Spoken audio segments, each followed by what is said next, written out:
just like to welcome our guests and enjoy the conversation about reusables and how that might apply to our food handlers and restaurateurs of the Laurel District and businesses along MacArthur.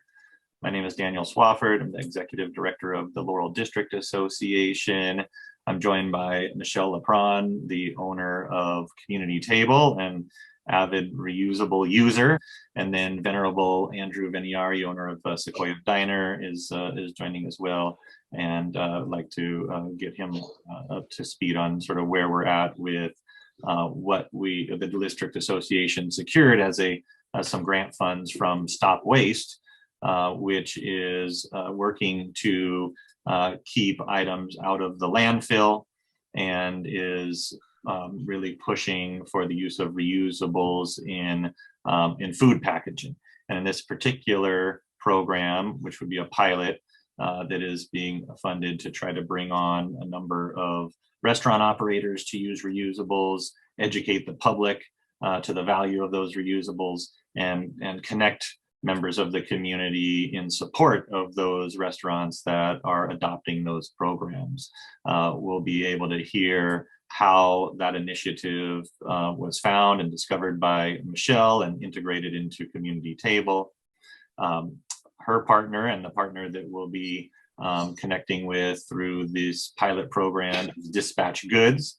And Dispatch Goods has been around for a number of years, 5 or so years now, and has created a number of these, I'll even show the sample, a number of these sort of reusable packaged products, various sizes, that a restaurant can put their to-go items in. You see the convenient text for collection here. So once the customer takes those, Dispatch Goods will actually come to their home or place of work and collect them, pick those up. So the interface to the customer has really been something that I know Michelle has been pleased with, and was one of the determining factors in the Laurel District reaching out throughout the grant application process to see if Dispatch Goods was an organization that could collaborate in making this connection to our district restaurants. So I'll let Michelle take it over in terms of giving some of the background, a little note about her business.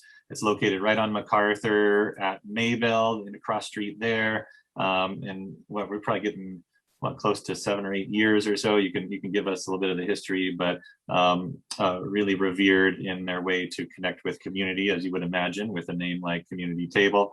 But wonderful food and really helping to set the bar for responsible ownership. So Michelle, give us a little bit of your background, and then if you could tell us how you got interested in reusables and sort of what that pathway look like from you adopting the work with Dispatch Goods and how it ultimately unfolded to integrate into your business. Okay, sure. Thank you, Daniel. So I have grew up in the Bay Area, grew up in Berkeley, have always kind of been interested in recycling and all of that, just since I was a kid, when you had to soak labels off of bottles. And so when 7.5 years ago, I was getting ready to open this business, I was on the lookout always for someone, a way to reduce the disposable things for people going out the door. Because our premise was always that a good chunk of our food was leaving. It was meant to go home and help people with making their lunch for work or taking it home for dinner. Over the years, various generally young entrepreneurial men would come to me with some idea from San Francisco and say, this can work, but they'd never worked in restaurants, and they didn't really get the part that the health department deems so critical of how is it cleaned, sanitized, and dried mostly to be safe to put food back into reusable goods. Because that's the main reason why people can't bring a pint container in from their house and have me fill it up, is because they can't guarantee it's sanitized and clean. So that I could put clean food into it and it could go home, but they might get sick. So, you know, the health department has never allowed this to happen before. Dispatch Goods is a company, as you said, Daniel, formed, I think about 5 years ago, female founded and led by Maya and Lindsay. And they literally started in San Francisco with a wagon and one restaurant and washing dishes in the back of another restaurant. And they figured out that the key was how they got things dry, which is laying them out and air drying. So fast forward a few years, they have a huge facility where they have racks where they can have things dry. And thus the Alameda County Health Department, I think sometime in the last 2 years, because it was last year about this time, I've just been doing it 1 year, when I saw something on stopwaste.org or whatever about some new companies that were working with reusable products.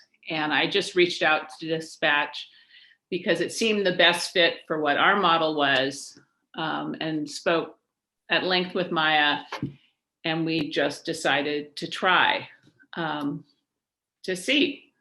And we did it sort of small at first. And then after a month or so, I basically decided to commit to sort of going all in. I mean, the customer always has a choice of, as we put it, you know, reusable, rinse and return container or disposable. But that our push and our education for customers would be, if the food is leaving, we really push the reusable. So they're good quality. I think the food travels better in it. It looks better when it gets home. Sauce or vinaigrette or whatever is not sinking into cardboard or sliding around in aluminum containers. There are a variety of sizes that one can choose from to pick what works best for your particular dishes, and including some glass jars, mason jars, pint size, quart size for soups or whatever like that. So we just played around with it for a little bit and then found things that work best for us, and sort of now have it down to, you know, I think we have 4 sizes of containers and 2 sizes of sometimes 3 sizes of the glass jars that we use on a regular basis.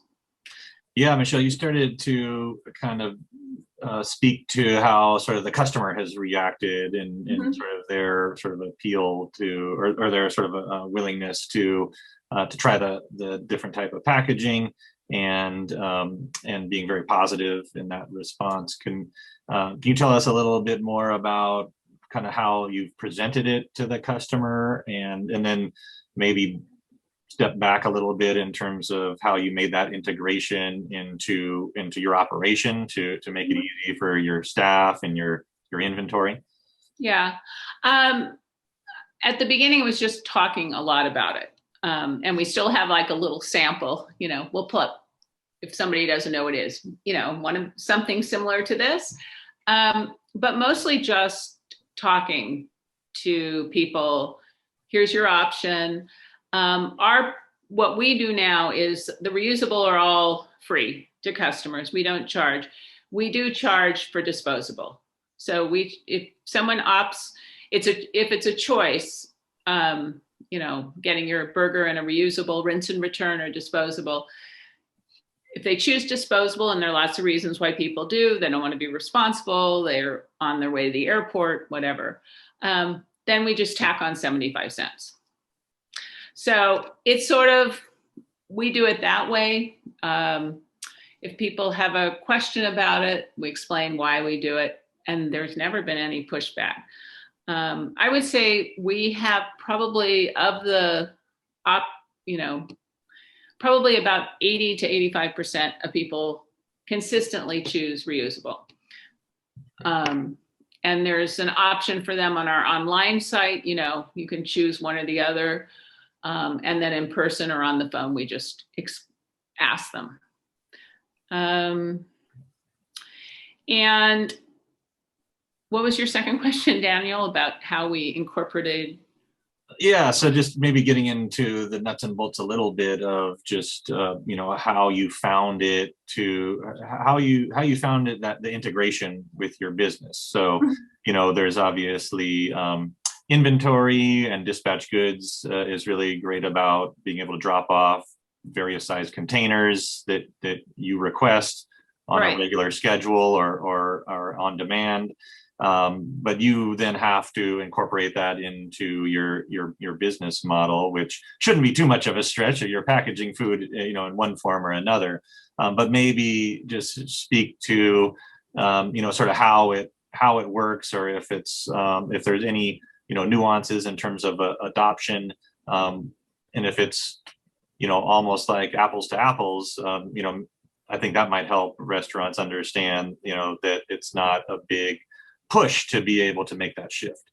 Yeah, it is. I mean, it can be pretty similar. I think it does take a little playing around with the various sizes to begin with, to sort of, and we got like a sampler size, one of everything that we could kind of look at, play with, think about what would go into what. They've had a couple of new items come on board since the time I started. So some things they had, say, a quarter sheet pan that we used at first with a lid, and that really was a little too big. I mean, it fit some things well, but it was too big for others. And then another size came on that was slightly smaller and deeper and just worked better, say, for our fried chicken with vegetables. It could all fit in there.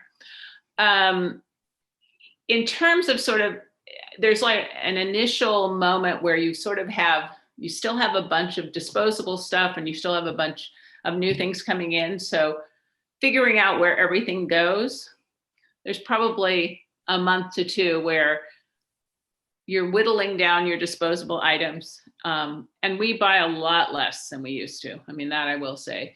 So you're whittling those down and you're figuring out where's the best place to put it. You also need to have some place for storing the containers that people return to you, because while people can keep all the containers at their house and call dispatch and have them picked up there, one of the benefits to a restaurant is having people bring the containers back to you, because then they walk in the restaurant and then they go, I wasn't going to get anything, but now that I'm here, I will do this.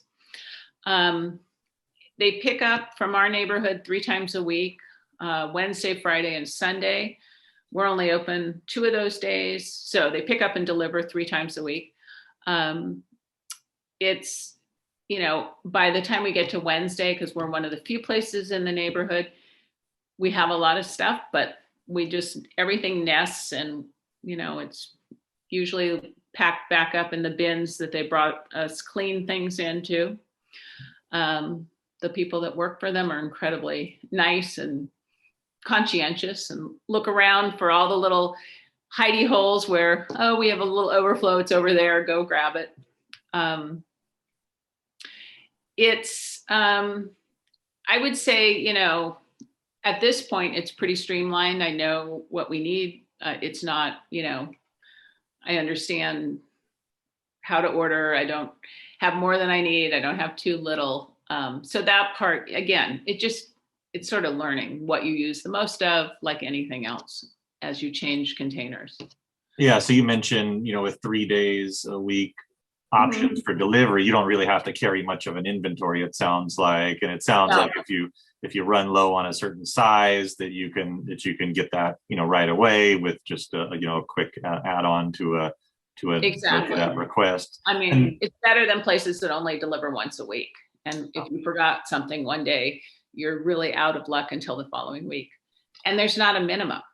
So, I mean, they're coming anyway to, they come 2 days a week without me even calling or asking to empty my bins or pick up all the dirty stuff. So as long as I order by noon the day before, I can order just 1 bin of something that I'm low on. So that's great too. Yeah, and it sounds like works out with that frequency to really help keep those return items moving. You don't have to worry about cleaning them. That's not your responsibility, right?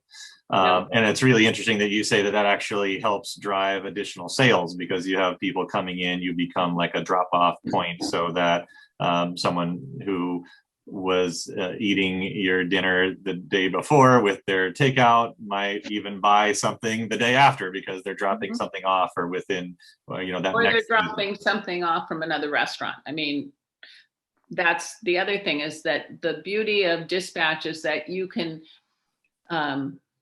drop things off wherever dispatch is used.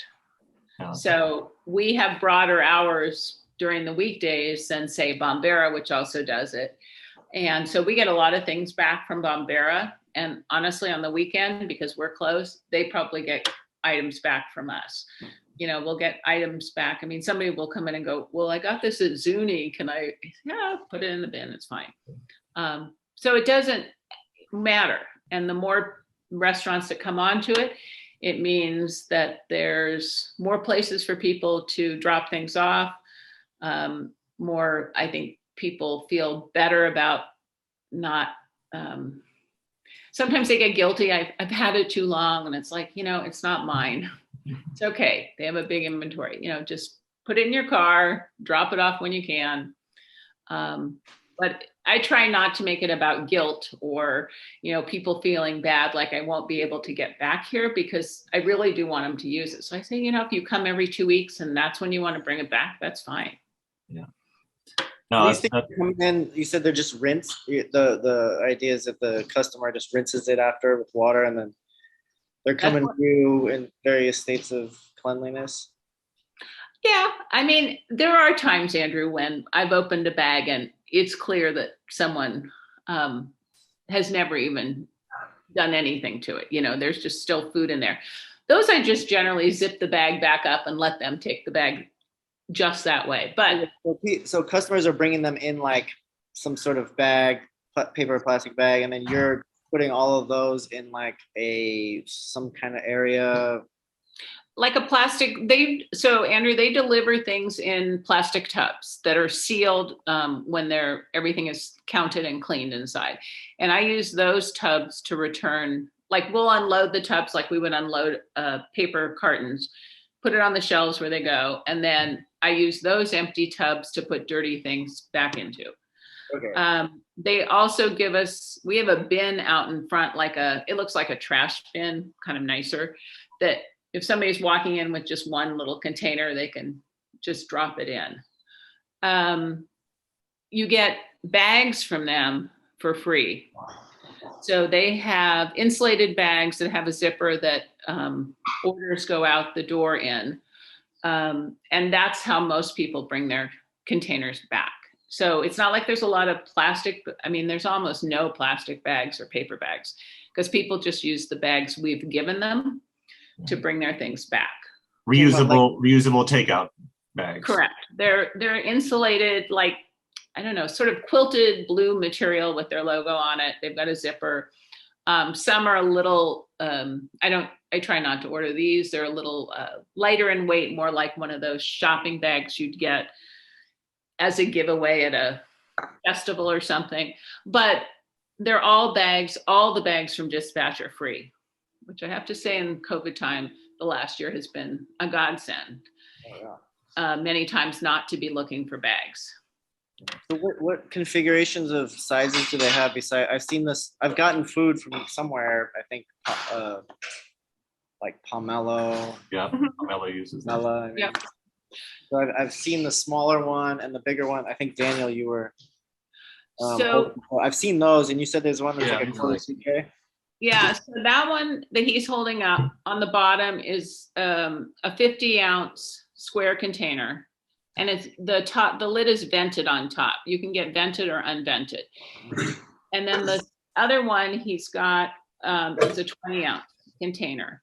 In between those sizes, they also have a 30-ounce rectangular one. They have a 50-ounce rectangular one deep. This is the 50, Michelle. Yeah, but that one's square, and they have a 50. They have a 50 that's rectangular. It's a little lower. And then they also have now the new size, which has been we like a lot. Also, is a I think it's 60 ounce rectangular. So, it fits like, 3 pieces of fried chicken and vegetable and starch on that all in one container. And it looks, so it looks like a plate of food.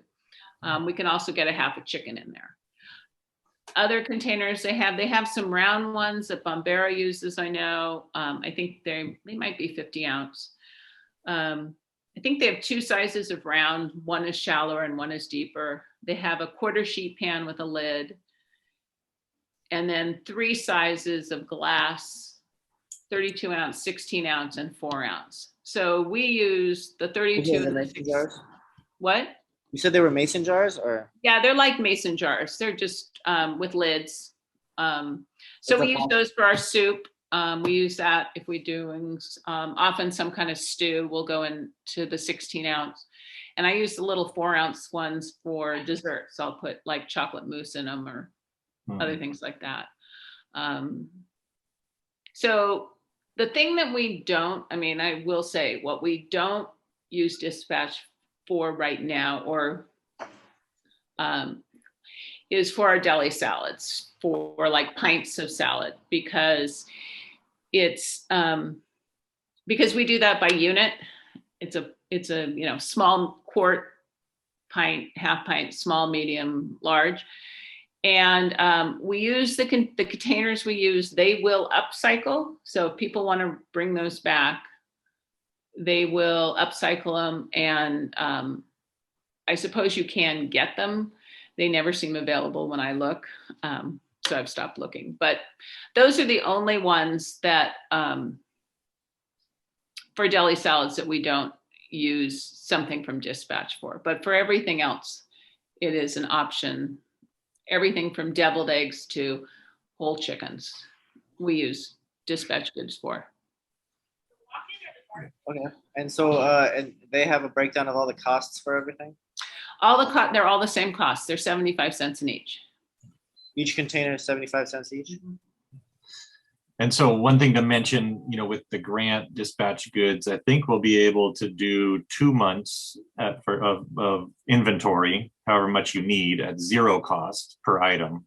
Mm-hmm. And I think we're going to try to extend that even a little bit longer if upon request from a restaurant that wants to adopt, but may need to get to 3 months or 4 months in order to really feel that taking it on is worthwhile.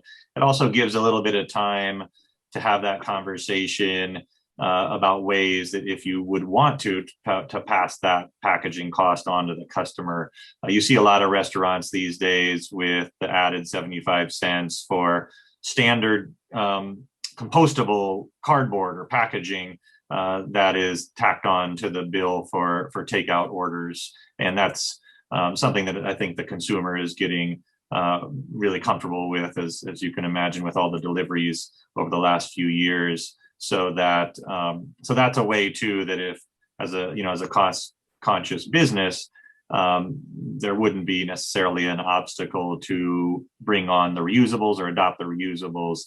There'll be pathways to defer that cost if needed. And in some ways it's fairly comparable to some of the packaging prices that are out there. I know there's lower cost boxes and packaging in the 35, 40, 45 cents sort of ballpark, but a lot of these to go one-time use to compostable containers are getting close to 30 or 75 cents right now as well. So I don't know, maybe either of you would like to share sort of the cost of what you would be paying for just like a standard compostable cardboard box, and we can see if that's something that we could factor in terms of the conversation with a restaurant for adoption.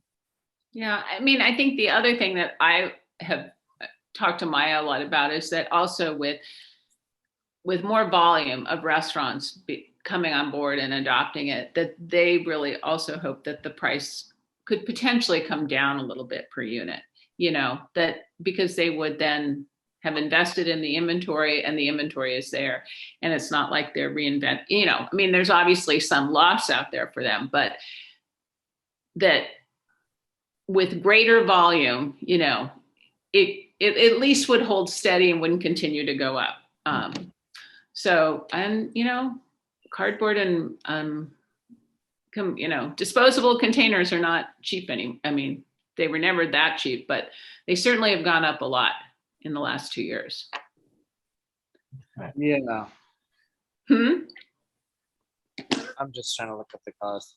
Oh, Yeah, I mean, it's probably more expensive. We're using, compostable.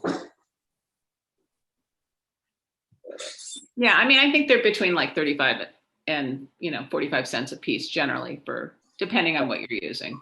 And for a while, it was like if you could get them, right? If you could get them, yeah. Now you can get them, and they're like readily available.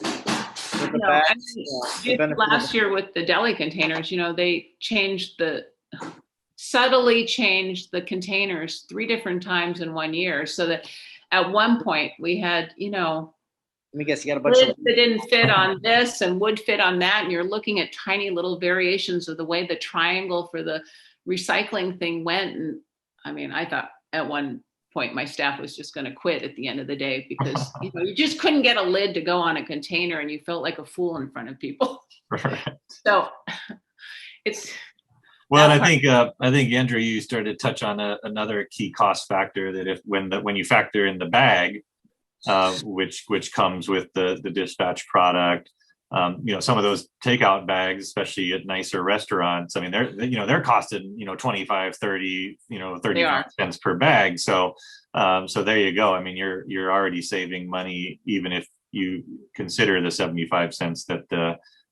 dispatch reusable would cost. So so I think we're going to be able to have those conversations about trying to mitigate some of those costs. We want to give an opportunity for a business to really wholeheartedly embrace the product, and even if it's just on a trial basis, to be able to integrate it, for a few months, maybe through the holiday season, in a way that allows them to come out into the new year with a real understanding if it's something that's going to work well for them and that they could be excited about.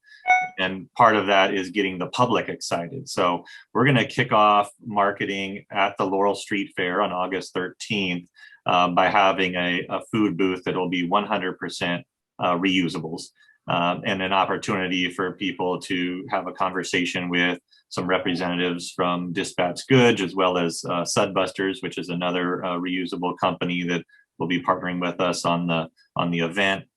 We're looking at developing a coupon as well for the public that they could take to any restaurant using the reusables for a free item, whether that's an appetizer or a dessert, or maybe $1 amount off, that the grant funds will pay for.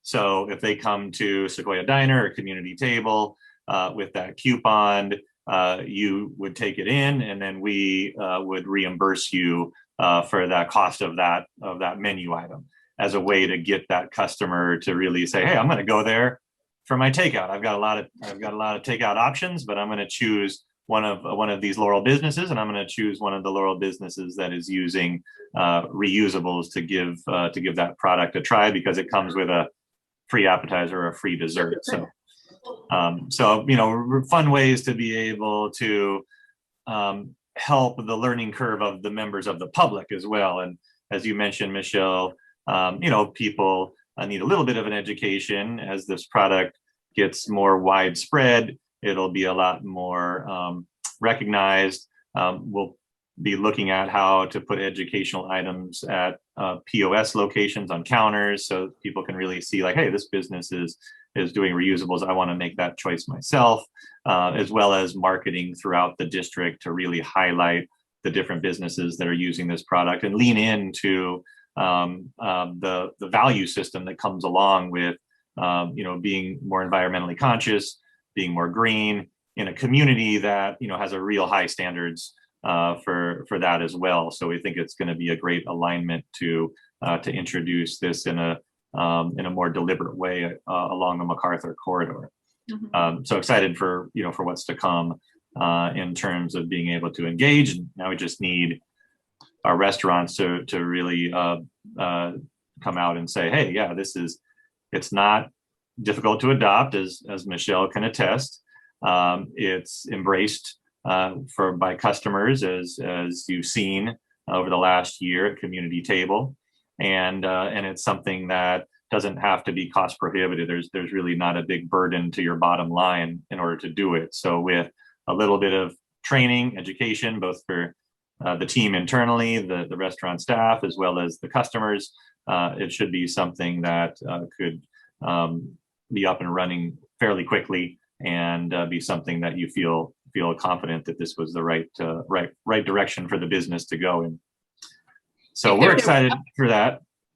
If there were enough businesses along the MacArthur corridor, perhaps even in a parking lot somewhere, there could be a big bin for returning dispatch goods, which would be centrally located, as a drop box, like, people put Goodwill in a drop box. I mean, that could be really nice, because a lot of places do have pretty tight floor plans and tight, so I can see worrying about where you're going to store both the new and the returns, could be daunting for some businesses, or if people are in a food truck or something like that and trying to, But I think if I remember correctly, you don't have to receive those items. I don't think it's mandatory in terms to be a dispatch participants in order to receive them. So I understand it's nice to have that. And it sounds like there's even like a little bit of a perk for your business to do that.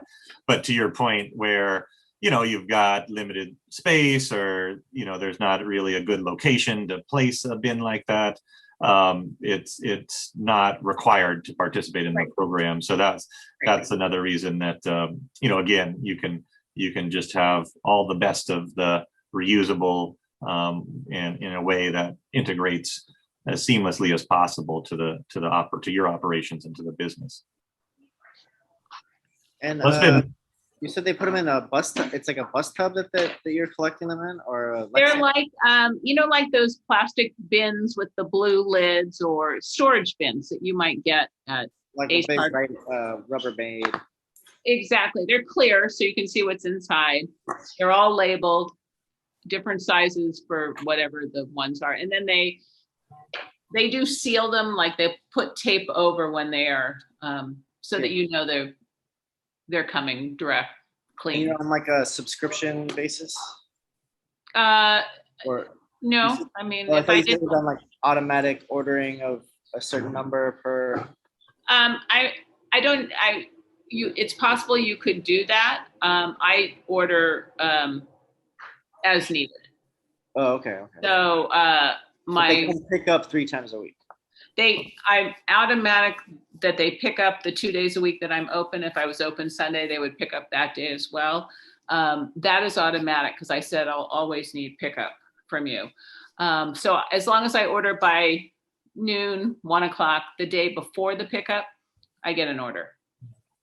I think to your point, Andrew, like if you're going through, whatever, 100 boxes a day or 50 boxes a day consistently, then I think you could set that order for, that Wednesday delivery. You're going to get 200 of this size and 100 of this other size, and it's just the same thing every time.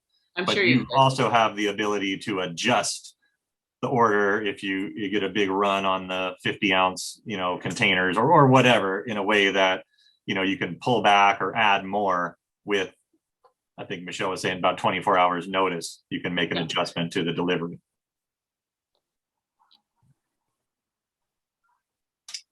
Have you been thinking about it at all, Andrew, doing this? Yeah, I've been thinking about it. I mean, obviously, like, our floor plan's tight and the storage is an issue.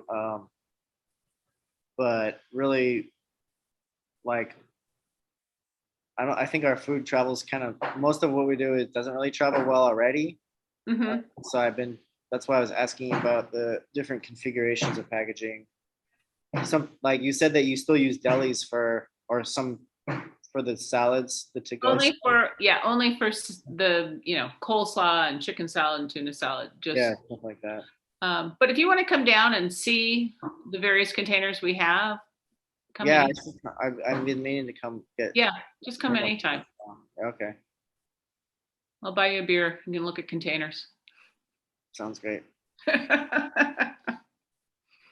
The little one can have mac and cheese. There we go. Well, you can't get much more of a better offer than that, Michelle. So yeah, thank you. Thanks for your time, and thanks you for your being a pioneer along with others in the area on reusables, and now being offering your expertise and your mentorship as other people start to consider the idea. And we look to connect with our restaurants and food service providers to present this opportunity and to initiate the conversation.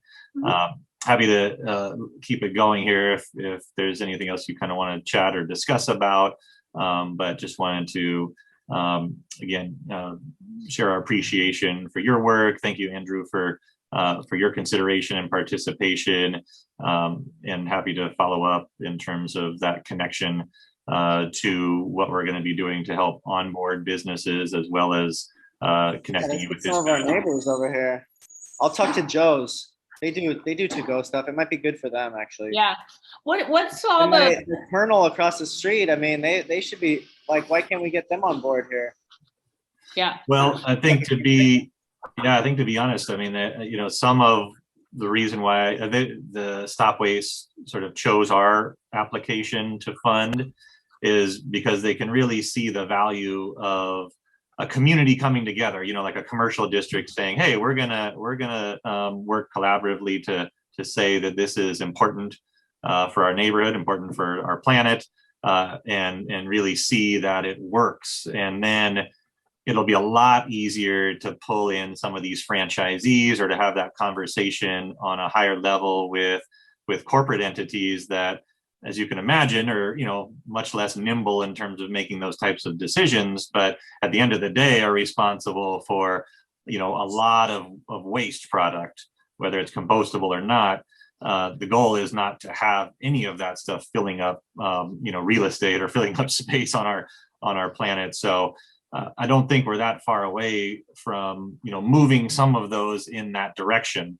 And what we're going to see is the mom and pops and the people on the ground setting that tone and making that trend happen.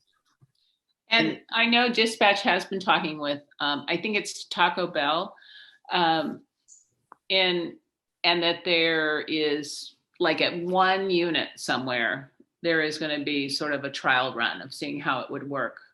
I have no idea where. But that'd be the one in Pacifica, right? What? So one more question for the jars, or the mason jars. Are those something that you can put beverages in? Like, yeah, you sell wine, glasses of wine to go and stuff like that? We don't do it in there, but you certainly could. Absolutely.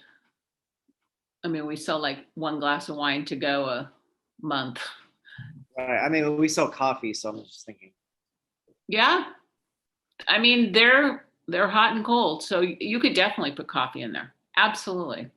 And everything's 75 cents across the board, though. Everything's 75 cents for the top and bottom. I know. It's a little steep. Well, if you want to pilot it, Andrew, like I was saying, there's going to be a free trial period. We could also talk about, how we could bring some additional dollars in to cover that cost to extend the trial period if you really want to give it a good run and just see how people respond. And maybe one of the questions is, since this is a pilot to your customers, is, hey, we've been doing this. We see you. You're happy to have your coffee out of a mason jar. We appreciate your approach to the reusables. Would you be willing to pay an extra 75 cents if it meant being able to, or maybe it's 30 cents, the difference between the two? You figure it out. But come down and try the jars too, see them and figure out what they would work for. Yeah, I mean, I think that's like, in so far as getting more businesses on board, like bringing the samples to like restaurants. I mean, like, check these out. Like, I'd seen some of the like aluminum ones before, or whatever they are. Yeah. I'm gonna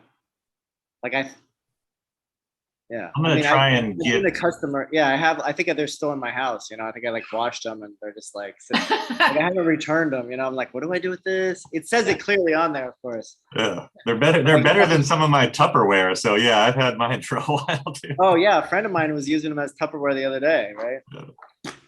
And I mean, you know, that's the part that's on them to figure out where it works, you know, how they find things. I know as they've grown, they are figuring out their stream of out, but then the stream back in and how it all works out. So. Well, I think I'm going to get, you know, the full spread of products that they offer. So when, you know, when I am having that conversation in person with an owner or manager, they can really see the options, and that feedback can also, again, come out of the pilot where, hey, you know, where's the reusable pizza box, or, you know, or whatever, in terms of how they sort of expand their inventory. So, you know, the feedback from you all is valuable in terms of where they can go and where some additional funding may come from in terms of the growth of that organization. So, you know, being able to bring it on, you know, even if it's only packaging, or at this point that can handle, you know, let's say half of your menu or so, and that'll allow them to scale in a way that is strategic for different types of restaurants, different types of menu items. So they're making decisions that could serve you better in the future. Yeah, and I know they're happy to have you take samples and try them out. I mean, we did that for like a week of just, you know, using things, plating things and trying to figure out what worked. We had one of everything available at the time. So. Yeah, and I think just kind of last on that sort of onboarding, it sounds like it takes about 7 days for when you initiate with dispatch goods to kind of get you up and full steam running with everything you need. So just, you know, that's, you know, fairly quick and easy. So once, you know, that decision gets made, I can help facilitate, but can also just work with them directly. You know, they're great. I think they're really seeing, you know, adoption in a way that is benefited from having folks in the community be proponents. So this will really help, you know, bring people on board, hopefully, without in a way that's a little more expedient than them having to go door to door, because they're really trying to just service all of their existing clients well and grow in a way, but don't necessarily have, you know, what you would traditionally call like a sales rep or somebody to come out and be that kind of ambassador to help make the introduction and walk somebody through the process. So we'll be able to do that in a way that gets the questions answered, gets people familiar with integration, and hopefully gets them up and running in a way that allows them to really see the benefits over the course of a few months, and evaluate it in a way that you know, I think will stick in most cases. I mean, and if anybody wants like just to come and walk back with me and see, I can show you how we store stuff, where we put dirty stuff, and, you know, what used to be there, which was other paper boxes and bags. I mean, getting rid of a lot of bags and getting rid of a lot of other boxes, we've pared down to a lot less of that stuff. So it did create room. That feels good. Well, maybe we do a tour as part of the outreach. It's a 3-minute tour. It's really fast. Yeah. Well, that's perfect for business owner time. What, Andrew? There's nothing in like the 2 ounce. There's no like little ramekin thing. I can't remember if I don't think, you mean like for little sauce side stuff. Right, exactly. I don't think they have that yet. I think it's on their horizon of, you know, how to do that. Right. Okay. And I think they know that nobody's going to pay 75 cents a shot for there's a like a, you know, sauce container for ranch dressing or whatever. So all right, cool. Thanks for all the information. You're welcome. But thanks for your time. Yeah, really cool. All right. I'm gonna unrecord, and appreciate it. We'll see you both soon.